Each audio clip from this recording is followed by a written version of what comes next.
کا آپ نے اظہار کیا ہے، یہ تو ایسی کیفیت ہے جو مومن کی نہیں ہوتی کہ آپ تسلیم بھی کر رہے ہیں پورے طور پر اور پھر آپ قبول کرنے کو بھی تیار نہیں ہیں۔ ابو جہل سے تنہائیوں میں پوچھا جاتا کہ نبی پاک علیہ السلام کے بارے میں کیا کہتے ہو، تو کہتا وہ جو فرماتے ہیں حق اور سچ ہے۔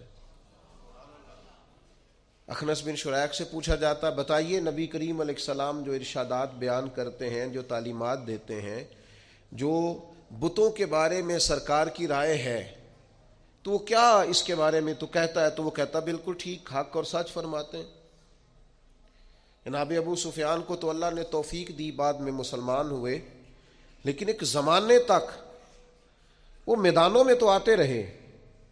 لیکن صحیح بخاری میں موجود ہے جب شاہ روم نے ان سے پوچھا کہ اس محبوب کے بارے میں کیا کہتے ہو جن سے آپ جنگیں لڑنے جاتے ہیں، تو کہا میرے سامنے پیدا ہوئے، میرے سامنے ان کے مقدس بال سفید ہوئے، ان کی منہ سے جو بھی نکلتا ہے حق اور سچ ہی نکلتا ہے، زبان مبارک سے کبھی کوئی کمزور جملہ نہیں نکلا۔ پر سوال یہ ہے کہ جب حق کی سمجھ آ گئی ہے تو مان لیں، یہ سعید روحیں تھوڑی ہوتی ہیں جو اس کو سچ سمجھنے کے بعد قبول بھی کریں۔ سارے مسلمان نہیں کہہ رہے اللہ ماشاء اللہ باجی ہمیں دین کے مطابق چلنا چاہیے، ہماری بقا دین میں ہے، ہماری نجات دین میں ہے، ہمارا سب کچھ دین سے وابستہ ہے، تو آپ عمل کریں، دین کو قبول کریں، اپنی زندگی میں نافذ کریں، روزمرہ کے معاملات کے اندر عملاً دین کو شامل کریں۔ یہ درس اس امت کے امام سیدنا صدیق اکبر نے امت کو دیا ہے کہ جب سمجھ آ گئی ہے نا کہ اللہ کے رسول جو فرماتے ہیں حق اور سچ ہے، تو پھر لوگوں کی طرف نہیں دیکھنا، سوسائٹی کی طرف نہیں دیکھنا، نتیجہ کیا نکلے گا یہ نہیں دیکھنا، پھر جلدی سے آگے بڑھنا ہے اور محبوب کے قدموں میں پہنچ کر حق اور سچ کو قبول کرنا ہے۔ پھر آپ چھوڑ دیں، پھر سچ جو اطمینان دیتا ہے نا، سچ وہ وعدے معاہدے اطمینان نہیں دیتے کہ کر لوں گا، ہو جائے گا، دعا کرے انشاءاللہ بس رمضان کے بعد، یہ چیزیں وہ نہیں صلاح دیتی۔ جب آپ کو سمجھ آ گئی اسے قبول کریں۔ یہ درس سیدنا صدیق اکبر کا ہے۔ یہ آیت کے بارے میں ایک قول علماء نے یہ لکھا ہے کہ یہ واقعہ معراج کے موقع پر نازل ہوئی تھی۔ کچھ لوگ اکثر یہ کہتے ہیں فلاں بات بیان نہ کریں، لوگوں کی سمجھ میں نہیں آتی تو لوگ اعتراض کرتے ہیں۔ جناب آصف بن برخیہ آنکھ جھپکنے سے پہلے ملکہ بلقیس کا تخت لے آئے تھے، نبی نہیں تھے، ولی تھے۔ سمجھ میں آتا ہے؟ ہو سکتا ہے، وہ کہیں ہو سکتا نہیں، ہو چکا ہے، یہ ہوا ہے، قرآن کہتا ہے یہ ہوا ہے۔ تو اب لوگوں کے اگر سمجھ میں نہ آئے، کوئی بندہ کھڑا ہو کے کہے جناب آج لا کے دکھائیں پھر مانتا ہوں، اب کو بندہ آپ ایسا دکھائیں جو تخت لے کے آئے تو پھر میں مانتا ہوں، تو اسے کافر کہا جائے گا۔ کیوں؟ اس لیے کہ قرآن نے جسے بیان کیا تو کیسے انکار کر رہا ہے؟ پر لوگوں کی سمجھ میں آتا، اب جو لوگوں کی سمجھ میں نہیں آتا اسے بیان ہی نہ کریں۔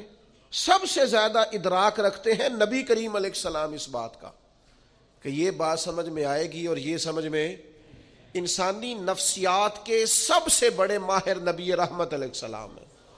حضور سے زیادہ انسانی نفسیات کا ماہر کوئی نہیں۔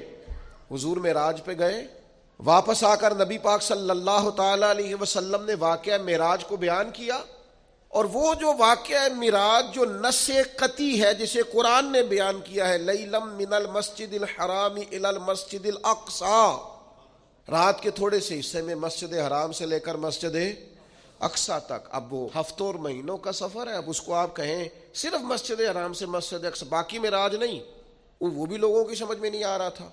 امام حاکم نے صحیح روایت نقل کی ہے، سیدہ عائشہ صدیقہ رضی اللہ تعالیٰ عنہ فرماتی ہیں جب حضور نے واقعہ معراج بیان کیا ہے نا، تو بہت سارے ایسے لوگ تھے جو کلمہ پڑھتے تھے، مسلمان ہو چکے تھے، لیکن حضور کا واقعہ معراج سن کر مرتد ہو گئے۔ انہوں نے کہا ہماری سمجھ میں نہیں آتا۔ ایک ہے حضور کو ماننا، ایک ہے نبی پاک کی ساری شانوں سمیت مدینے والے کو ماننا۔ میں لعنت ڈالتا ہوں فرقہ واریت پر اور فرقہ وارانہ سوچ پر، لیکن اللہ کے گھر میں مسجد میں بیٹھ کر انشراح صدر سے کہتا ہوں نبی پاک کو حضور کی شانوں سمیت صرف اہل سنت و جماعت مانتے ہیں. انشراح صدر سے کہتا ہوں، شانوں سمیت، اور اتنا تگڑا مانتے ہیں کہ میں وہ سنی ہوں جمیل قادری مرنے کے بعد میرا لاشا بھی کہے گا صلاۃ و سلام. یہ سمجھ لیں آپ بات.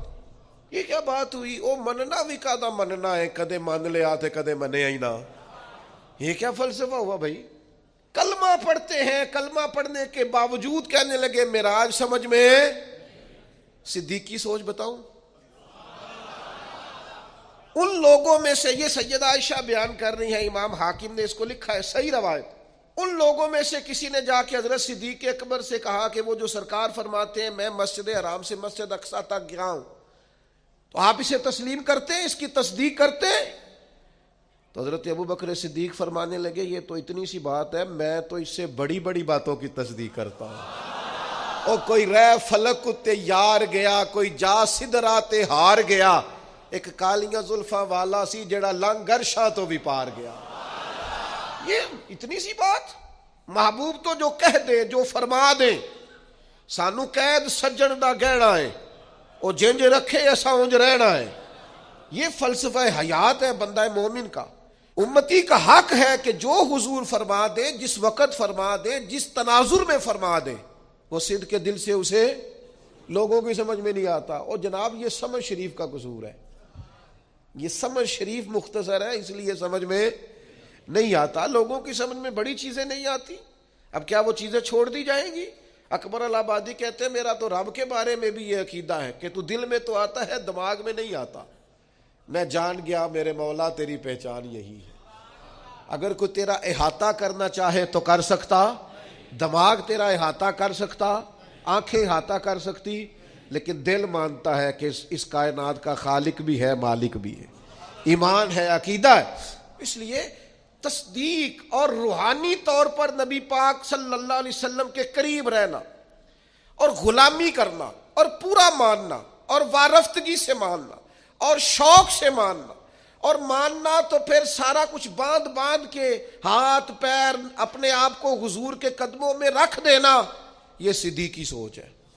یہ حضرت ابوبکر صدیق کا کمال ہے. آپ دیکھیں نا، حضور نے اس بات، یہ دو روایتیں آپ نے بھولنی نہیں، یاد رکھیں گے انشاءاللہ.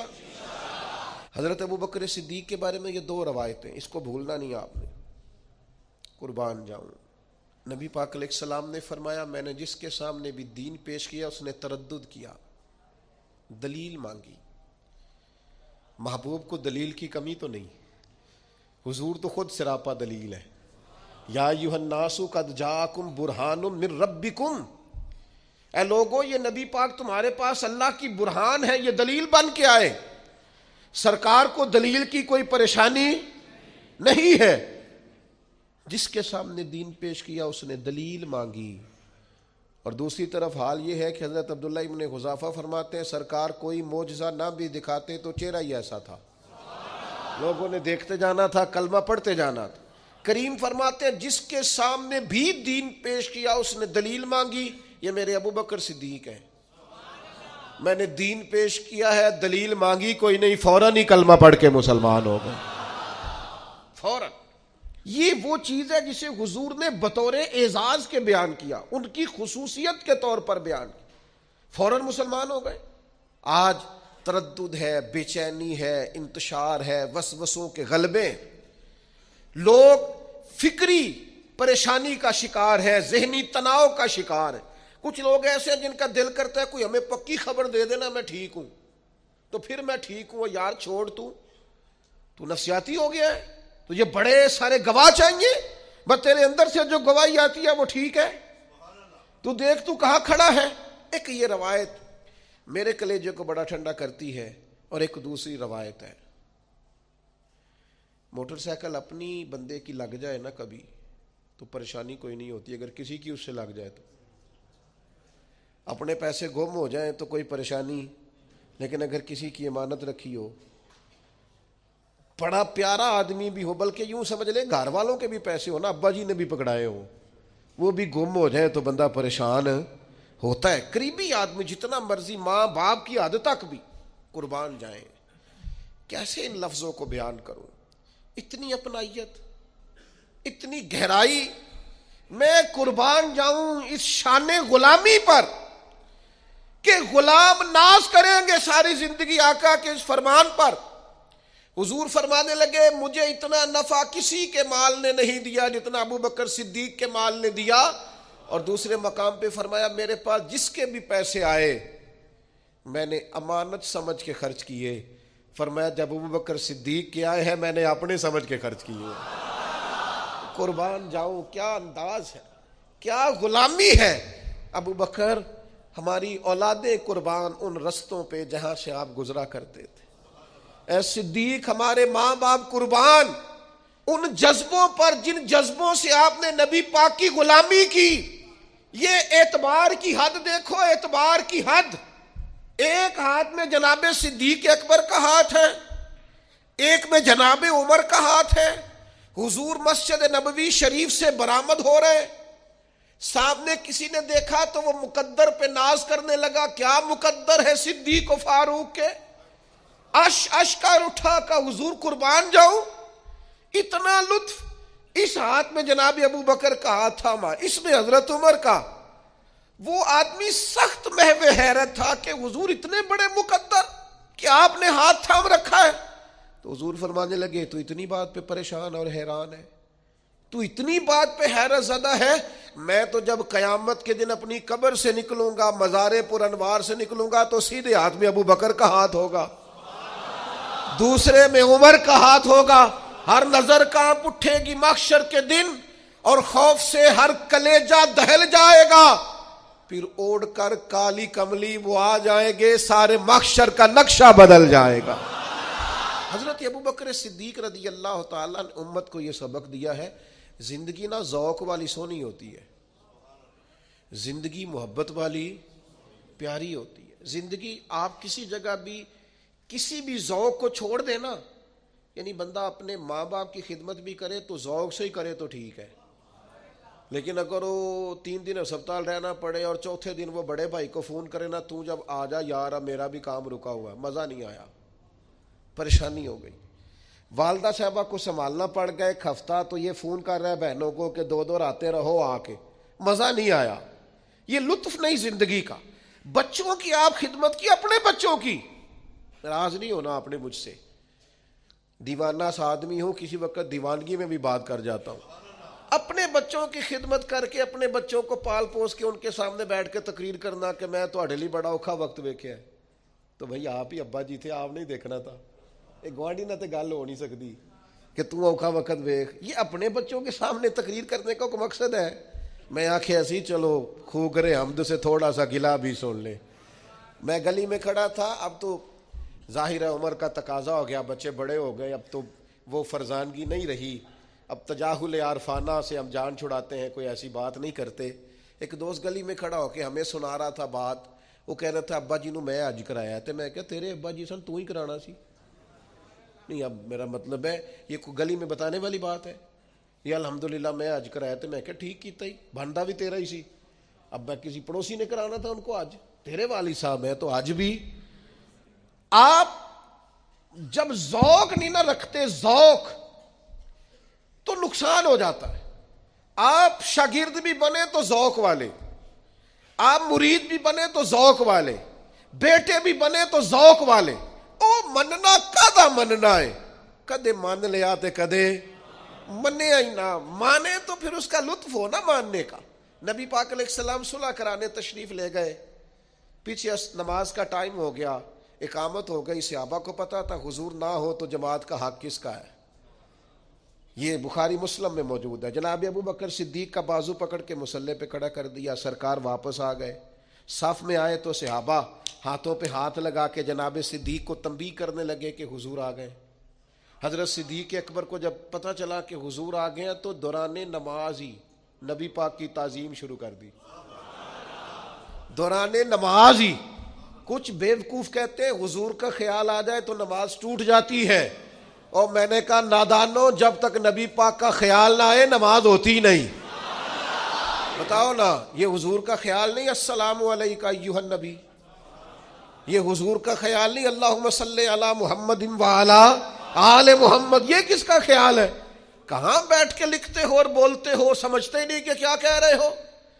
این حالت نماز میں حضور کی تعظیم، این حالت نماز میں ایک قدم پیچھے ہٹایا تو نبی پاک بھی حالت نماز میں کہہ رہے ہیں پڑھاؤ نماز، پر حضرت صدیق اکبر پیچھے ہٹ رہے حالت نماز پڑھا کے میں تے ول ویکھاں، مینوں کعبہ بھول گیا آئی، بھول گئیاں نی سب سوم صلاتاں، اکو یار دا فکر پہ آئی۔ اگر تو راضی ہو جائے تو کہہ دے کہ میں راضی ہو گیا، ان نماز پڑھا کے تے ول ویکھا، کعبہ تے بھول گیا، بھول گئیاں نی سب سوم صلاتاں، مینوں یار دا فکر پہ آئی۔ سرکار کھڑے ہو گئے مصلی امامت پہ، نماز مکمل کی اور لبوں پہ مسکراہٹ۔ کریم فرمانے لگے جب میں نے کہا تھا جماعت کراؤ تو کرانی چاہیے تھی نا۔ حضرت ایک ہی جملہ حضور نے کہا اور جواب میں ایک ہی جناب صدیق نے کہا، لمبی بات نہیں ہوئی، کہا تھا جب تو جماعت کرانی چاہیے تھی نا۔ عرض کرنے لگے یا رسول اللہ، ابو قحافہ کے بیٹے کی اتنی جرت بھی نہیں کہ آپ کے سامنے کھڑے ہو کے جماعتیں کریں، میں ابو قحافہ کا پتر ہوں، آپ کے سامنے امام بنوں؟ میں سمجھتا ہوں یہ میرے لیے ٹھیک نہیں۔ دوستو شوق ہو، ذرا ذوق ہو، ذرا وارفتگی ہو، ذرا درد ہو، ذرا کیف ہو۔ نلائق بیٹا ہے، نلائق بیٹا جس کا باپ اسے کھول کے کام نہیں بتاتا، لائق بیٹا ہے جس کا باپ فوراً کہے پتر فلاں کر کیا، لائق بیٹا ہے۔ نالائق شاگرد ہے جس کا استاد اسے کام کوئی نہیں بتاتا، نالائق ہے۔ اور جس کے استاد اور مرشد جم فون اسی کو کرے نا، اے بھی تو کرنا ہے تے، اے بھی تو کرنا ہے تے، یہ غلامی، یہ ذمہ داری، یہ ناز ہوتا ہے۔ بھائیو ہمیں سمجھنا چاہیے، دین میں جب تک ذوق نہیں ہوگا، شوق نہیں ہوگا، وارفتگی نہیں ہوگی۔ میں حرم شریف تھا، ایک صاحب مجھ سے کہنے لگے آپ کیا فرماتے ہیں، زیادہ عمرے کیے جائیں کہ زیادہ غریبوں کو دیا جائے؟ میں نے کہا آپ کا دل کیا کہتا ہے؟ کہتا زیادہ غریبوں کو دیا جائے۔ میں نے کہا ٹھیک ہے، آپ غریبوں کو زیادہ دیں، نفلی عمرہ نہ کریں۔ تو مجھے کہنے لگے آپ نے اپنے بارے میں کچھ نہیں بتایا۔ میں نے کہا میری رائے یہ ہے کہ غریبوں کو بھی دب کے دیا جائے اور حضور کی حاضری بھی بار بار دی جائے۔ میری رائے تو یہ ہے، اس لیے کہ کچھ لوگ ایسے ہیں جو رہ نہیں سکتے، ان کی مجبوری ہے، پیار جو ہو گیا ہے، ان کی کیفیات کا رنگ۔ کہنے لگے یہ 2 فتوے کس طرح ہوتے ہیں؟ میں نے کہا ہوتے ہیں، 2 فتوے ہوتے ہیں۔ حضرت ابی بن کعب نے کہا یا رسول اللہ سارا مال اللہ کے راستے میں دینا ہے؟ فرمایا نہ بھائی، تیسرا حصہ، سارا نہیں لینا، تیرے بچے بعد میں پریشان ہوں گے۔ حضرت ابو لبابہ نے کہا یا رسول اللہ سارا دینا ہے؟ فرمایا نہ بھائی، تیرے بچے بعد میں پریشان ہوں گے۔ حضرت سعد بن ابی وقاص نے کہا سارا اللہ کے راستے میں دینا ہے؟ فرمایا نہ بھائی، ان کے لیے فتویٰ اور ہے۔ ابو بکر صدیق سارا ہی لے آئے، فرمایا تو لے آ، تیری خیر ہے، تیرا سارا ہی قبول ہے، تیرے لیے کوئی مسئلہ نہیں ہے۔ میں کیسے آپ کو بتاؤں کہ اولاد بزدل کر دیتی ہے، اپنے لیے انسان اتنا پریشان نہیں ہوتا جتنا بچوں کے لیے ہوتا ہے۔ جوان بیٹیاں تھیں جناب صدیق اکبر کے گھر میں، لیکن سارا مال ہجرت کی رات لے گئے۔ حضرت اسماء بنت ابی بکر سردار کی بیٹی، لیکن ابو جہل نے آ کے پوچھا کہاں لے گئے ہیں نبی پاک کو تیرے والد؟ جناب اسماء کہتی ہیں اس سختی کے ساتھ مجھ سے پیش آیا کہ میرے رخسار پہ تھپڑ بھی مارا۔ کس کے لیے؟ حضور کی بارگاہ کے لیے۔ مسلمان دین پر عمل کرتا ہے تو اس کے اندر وہ کیفیات نہیں، وہ جذبات نہیں۔ علامہ اقبال کہتے ہیں بجھی عشق کی آگ اندھیر ہے، اب یہ مسلمان نہیں، یہ خاک کا ڈھیر ہے۔ اب تو یہ خاک کا ڈھیر ہے، کوئی بھی ہوا چلائے گا، پنکھا چلائے گا، یہ اڑ جائے گا۔ وہ جو عشق کے ساتھ حضور کے لیے رکے ہوئے تھے وہ پہاڑ تھے اصل۔ ہم نے وہ ذوق نہیں سمجھا۔ اور پھر ایک اور بات بھی آپ کو عرض کروں، ایک ہے شریعت کا حکم، ایک ہے اللہ رسول کا حکم، اور ایک ہے رب رسول کی مرضی۔ زیادہ مشکل بات نہیں ہے، بس سمجھنے کی کوشش کرنا۔ ایک ہوتا ہے حکم اور ایک ہوتی ہے، فرمایا طلاق دینا گزارا نہ ہو تو اجازت ہے، پر یہ مرضی تو نہیں نہ طلاقیں ہوں۔ کسی نے کسی کو مارا تو مشیت الہی یہ ہے کہ بندہ مر جائے گا پر اللہ کی رضا تو نہیں کوئی کسی کو مارے. مشیت، شریعت، حکم اور ہے اور مرضی اور ہے. آپ کسی کو گولی مار دیں وہ مر گیا، حکم الہی آ گیا، امر ہو گیا، لیکن یہ اللہ کی رضا. مالک کو پسند تو نہیں کہ کوئی مسلمان کسی کو مارے. بات سمجھ رہے ہیں؟ وہ کہتے جی میں نا حضرت صاحب نو استاد صاحب نو پوچھ کے چھٹی لے کے آیا. او بھائی تو چھٹی منگی سی تینوں دے چھڑی، ورنہ مرضی تو دیکھ بھلا ان کی مرضی تھی کہ تو جائے.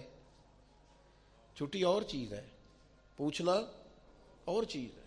حضرت صدیق اکبر نے نا نبی پاک کی رضا کو سمجھ لیا تھا. سونا راضی کس بات میں، حضور کی کیفیات کیا ہے. نبی پاک نے بس چاہا تھا کہ حضرت بلال کو خرید لیا جائے، صرف چاہا تھا. حضرت ابو بکر صدیق جا کے خرید بھی لائے. حضور کی رضا سمجھ گئے نا. یہ جو رضا کچھ بندے کہتے ہیں میں ابا جی نو آخیا مینوں حکم کرو. او میں نے کہا ابا جی سے حکم نہیں پوچھا جاتا. آپ ابا جی کو ویسے کیوں نہیں سمجھتے کہ ان کی طبیعت کیا ہے؟ آپ مزاج کو سمجھیں.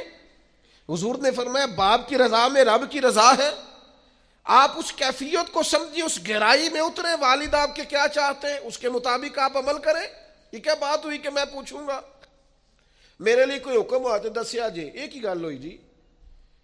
آپ کو کیسے یہ پوچھنا پڑا کہ حکم ہوا تو بتانا؟ آپ کو پتا ہونا چاہیے تھا، آپ کو قبل اس کے علم ہونا چاہیے تھا. لیکن آپ کہہ رہے ہیں کہ اگر کوئی حکم ہوا، کوئی بات ہوئی تو پھر مجھے بتائیے گا. یہ انداز درست نہیں ہے. پوری مرضی، پوری شناسائی، پوری کیفیات اس کو سمجھنا چاہیے. نبی پاک علیہ الصلوۃ والسلام نے خطبہ ارشاد فرمایا. حضور فرمانے لگے اللہ نے اپنے ایک بندے کو اختیار دیا ہے، چاہے تو دنیا میں رہے اور چاہے تو اللہ کے حضور حاضر ہو جائے. یہ اللہ نے اسے اختیار دیا ہے. صحابہ کرام علیہم رضوان فرماتے ہیں کہ ہم سارے کے سارے پریشان تھے اور ڈھونڈ رہے تھے اور ٹٹول رہے تھے کہ سرکار کیا فرما رہے ہیں. لیکن فرماتے ہیں جناب صدیق اکبر کی آنکھوں میں آنسو آ گئے اور وہ آنسو بہانے لگے، رونے لگے. فرماتے ہم سارے پریشان تھے کہ یہ کیا انداز ہے، سرکار نے کیا بیان فرمایا ہے. اور اگر حضور نے بیان بھی فرمایا تو حضرت صدیق اکبر کی آنکھوں میں آنسو، اس کا کیا معنی ہے؟ اللہ نے اپنے بندے کو اختیار دیا، چاہے تو دنیا میں رہے چاہے تو اللہ کے حضور حاضر ہو جائے. اس پر آنکھوں میں آنسو آنا جناب صدیق کے، بات سن کے معنی کیا ہے؟ فرماتے ہیں کوئی وہاں تک نہیں پہنچ رہا تھا جہاں جناب صدیق اکبر پہنچ گئے. فوراً سرکار کے جانے کے بعد جب سوال کیا کہ یہ آپ کیوں روئے تو فرمایا تمہیں سمجھ نہیں آئی؟ حضور جس بندے کی بات کر رہے تھے وہ اپنی بات کر رہے تھے. اللہ نے مجھے اختیار دیا. آپ رضا کو سمجھیں، شریعت کی رضا کیا. آپ یہ مت سمجھیں کہ میں نے جی اجازت لے لی ہے، مجھے جی حکم مل گیا تھا، میں جی بات سمجھ گیا ہوں. آپ رضا کیوں نہیں سمجھ رہے دین کی؟ دین کی جو اصل مرضی اور منشا ہے اس منشا کو سمجھا جائے. بہت سارے لوگ ایسے جنہیں بہت ساری باتوں کا پتہ ہوتا ہے، چشم پوشی کا مظاہرہ کرتے ہیں، جان بوجھ کر بھولے پن کا مظاہرہ کرتے ہیں، پورے شعوری طور پر ذہنی طور پر بلند فکر ہوتے ہیں، لیکن جان بوجھ کر وہ کمزوری کا مظاہرہ کرتے. حضرت صدیق اکبر رضی اللہ تعالیٰ عنہ نے یہ غلامی کی وہ ذرا وارفتگی والی کی. آپ کوئی کام بھی کریں نہ ذوق کے بغیر کریں تو وہ کام بندے کو تھکا دیتا ہے، پریشان کر دیتا ہے. لیکن اگر آپ وہی کام ذرا شوق سے کر لیں نا. حضرت مولانا ابو نور صاحب رحمۃ اللہ علیہ فرماتے ہیں میں نے اپنے ابا جی سے کہا کوئی نصیحت کرے تو کہنے لگے بیٹا آپ مولوی صاحب ہیں، کوئی بندہ مولوی صاحب کہے تو اس کا غصہ نہیں کرنا، اس کا مزہ لینا ہے. زندگی ذرا سکون سے گزرے گی. کبھی بھی احساس کمزوری کا شکار آپ جہاں ہیں آپ اس مسئلے کی رضا کو سمجھ. اور پھر جو نبی پاک علیہ السلام نے انہیں رزلٹ دیا ہے نا، جو قدردانی دین نے کی ہے وہ قدردانی بڑی انوکھی ہے. قرآن مجید نے کہا نا والسابقون السابقون اولئک المقربون، سبقت لے جانے والے سبقت لے گئے، یہ قریبی لوگ ہیں اللہ رسول کی. حضرت یہ بخاری مسلم دونوں میں موجود ہے. حضرت عمر فرماتے میری اور جناب صدیق اکبر رضی اللہ تعالیٰ عنہما فرماتے ہماری کسی بات میں شکر رنجی ہو گئی تھی، اختلاف رائے ہو گیا، اور کیفیت یہ بنی کہ حضرت صدیق اکبر نے غصے میں ایک سخت جملہ کہہ دیا، بعد میں اسی جگہ کھڑے کھڑے فوراً عرض کی، ارشاد فرمایا کہ عمر یار درگزر کر دو، مجھے جذبات میں میرے سے بات نکل گئی۔ فرماتے ہیں میں تو پہلے ہی جلالی تھا، میں نے کہا پہلے بات کرنا پھر معافیاں مانگنا، میں نے بھی سخت سست بول دیا، اب مجھے بھی احساس ہوا کہ یہ بھلا کون مجھ سے معافی مانگ رہا تھا؟ ابو بکر صدیق۔ آپ فرماتے ہیں فوراً میں حضرت ابو بکر صدیق کے گھر پہنچا، لیکن مجھے جا کے پتا چلا کہ وہ تو گھر میں موجود ہی نہیں۔ اب میرے پیروں تلے زمین نکل گئی، جب وہ گھر نہیں ہوتے تو دروازہ رسول پہ ہوتے۔ فرماتے کیفیت بدل گئی، میں شدید پریشان ہوا۔ دوسری طرف حضرت ابو درداء رضی اللہ تعالیٰ عنہ روایت کرتے کہ حضرت صدیق اکبر حضور کی بارگاہ میں پہنچے تو فرمایا کیا ہوا؟ عرض کی یا رسول اللہ ایک جملہ کہہ بیٹھا ہوں، پھر بڑی معافی مانگی ہے پر عمر مانے نہیں۔ نبی کریم مقدس گردن جھکا کے بیٹھ گئے۔ جناب عمر کہتے میں نے جا کے السلام علیکم کہا، جواب تو آیا پر حضور نے گردن نہیں اٹھائی۔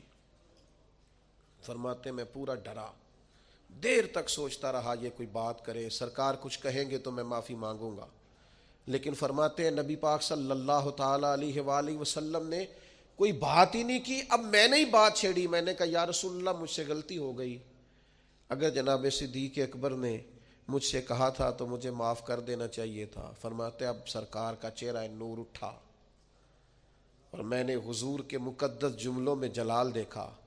فرمایا عمر تمہیں پتہ ہے تمہاری قوم نے میری تکذیب کی اور ابو بکر نے میری تصدیق کی۔ فرمایا تمہیں خبر ہے اس بات کی کہ ہر شخص نے مجھ سے ہر چیز کو روکا اور جناب صدیق اکبر نے میرے لیے قربانیاں دی؟ حضرت سیدنا عمر فاروق فرماتے ہیں نبی پاک علیہ السلام نے 3 دفعہ فرمایا کیا تم میری خاطر ابو بکر کو چھوڑ نہیں سکتے تھے؟ میری خاطر، اللہ کرے آپ کو سمجھ آئے بات کی، کیا میری خاطر ابو بکر کو چھوڑ نہیں سکتے تھے؟ گویا حضور فرما رہے ہیں جو جناب صدیق اکبر کی طرف دیکھے تو میری نسبت کی اینک لگا کے دیکھے، اس کا جو میرے ساتھ تعلق ہے اس تعلق کی بنیاد پر دیکھے۔ مسلمانوں کے اندر جب سے بحثیں بہت ہونے لگی ہیں نا، فکری انتشار بڑھ گیا ہے، روز ایک نئی بے یقینی جنم لیتی ہے۔ روز چونکہ ہم تبصروں والے ملک میں رہتے ہیں، اگر کوئی ملک تبصروں سے ٹھیک ہوتا تو سب سے پہلے ہمارا ملک ٹھیک ہونا تھا۔ ہم تبصروں والے ملک میں رہتے ہیں، اتنی گفتگو نشستن گفتن برخاستن، اور پھر حال یہ ہر بندے کے پاس اندر کی خبر ہے، سب کے پاس موبائل ہے تو سارے ہی صحافی ہیں۔ اب جس سے بھی ملیں گے 2-4 اندر کی خبریں اس کے پاس ضرور ہوں گی۔ تو حضرت صدیق اکبر رضی اللہ تعالیٰ عنہ کی شخصیت بتاتی ہے کہ دین بحث کرنے نہیں آیا، غلامی کرنے آیا۔ شریعت کے ہر فرمان پر جب آپ نے مان جو لیا، یہ بحث، یہ تکرار، یہ سیکھنا، یہ کلمہ پڑھنے سے پہلے کی باتیں، جب آپ نے تسلیم کر لیا پھر صرف غلامی کریں گے اور ذوق سے کریں گے اور شوق سے کریں گے اور توانائی سے کریں گے۔